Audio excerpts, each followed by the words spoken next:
মোচাটা নিছি, কাঁচা খাবো। বিসমিল্লাহ। ট্রাই করবো। বিসমিল্লাহ।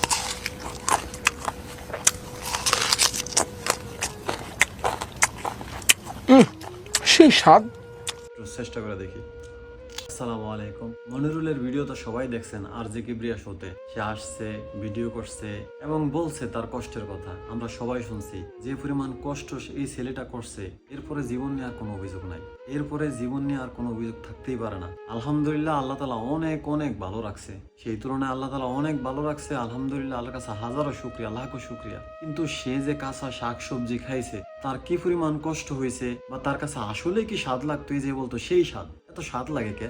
এই যে বলতো আসলে কি তার কাছে স্বাদ লাগতো? আসলে কি এইসব কিছু স্বাদের কাঁচা শাক সবজি? এই যে আমি একটা মোচা নিছি, আপনারা মোচা চিনেন, এগুলা করল্লা, সরি মোচা হয়েছে যে তরই তরই মানে কিন্তু ছোট মোচা নিছি আমি। আসলে কি স্বাদ লাগতো? আসলে খুব ক্ষুধার জ্বালায় এগুলা খাইতো, তার কাছে আসলে কেমন লাগতো? লবণ নাই, সিদ্ধ নাই, পানি নাই, রান্না নাই, তেল নাই, তার কাছে কি আসলে স্বাদ লাগতো? তার এই ভিতরের যে আর্তনাদ, এটা বোঝার জন্য আজকে আমি এই মোচাটা নিছি, কাঁচা খাবো এবং দেখাবো যে আসলে কি এটা স্বাদ লাগতো, নাকি সে ক্ষুধার জ্বালা এগুলা কি খাইতো চিবিয়া চিবিয়া। আমি আজকে ভিডিও ট্রাই করবো। বিসমিল্লাহ। যদিও মানে কেমন নিজের কাছে কেমন লাগতো, বাট ট্রাই করে দেখি আসলে তার ভিতরের কতটা কষ্ট এবং আর্তনাদ। সবাই তো শুনছেন, চোখে চোখ মিলিয়ে কান্না করছেন, কিন্তু একটু ফিল করতে হতো দরকার। একটু ফিল করে দেখি। বিসমিল্লাহ।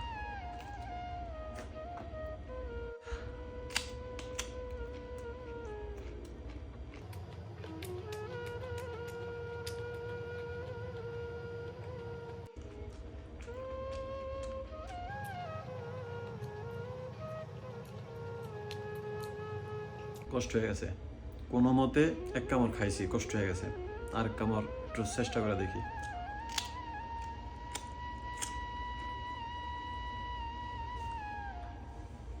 ওহো হ, আর পসিবল না। এক কামড় অনেক কষ্টে খাইছি, আর পসিবল না। কাঁচা এইসব জিনিস খাওয়া আমার মনে হইতেছে বমি বমিয়ে পড়বো। কত কষ্ট কইরা জীবনটা পার করছে, বয়স তো হয়েছে, বিয়ে করছে, বাচ্চা আছে, কত কষ্ট কইরা জীবন পার করছে এইসব কিছু খায়া। আমি তো তাও মোচা খাইছি, মোচা তো তিতা না, তো করল্লাও খাইছে, কচু খাইছে, কচু তো মানুষ রান্না করে খাইলে গলা চুলকায়, কচুও খাইছে। জীবন নিয়ে আর কোনো অভিযোগ রাখেন না। যতটুকু আছেন না, আপনি দেখেন আপনার থেকে হাজার হাজার গুণ মানুষ খারাপ অবস্থায় আছে, হাজার হাজার গুণ। তাদের দিকে একটু তাকান। জীবন নিয়ে আর কোনো অভিযোগ রাখেন না। আল্লাহর কাছে শুকরিয়া আদায় করেন। আলহামদুলিল্লাহ, আল্লাহ ভালো রাখছে। ভালো থাকবেন। শুধুমাত্র ভিডিওটা করছি একটু বোঝার জন্য আসলেই কি স্বাদ, এত স্বাদকে এই যে বলতো, আসলে মনের কষ্টে বলতো, আর্তনাদে বলতো। আল্লাহ হাফেজ।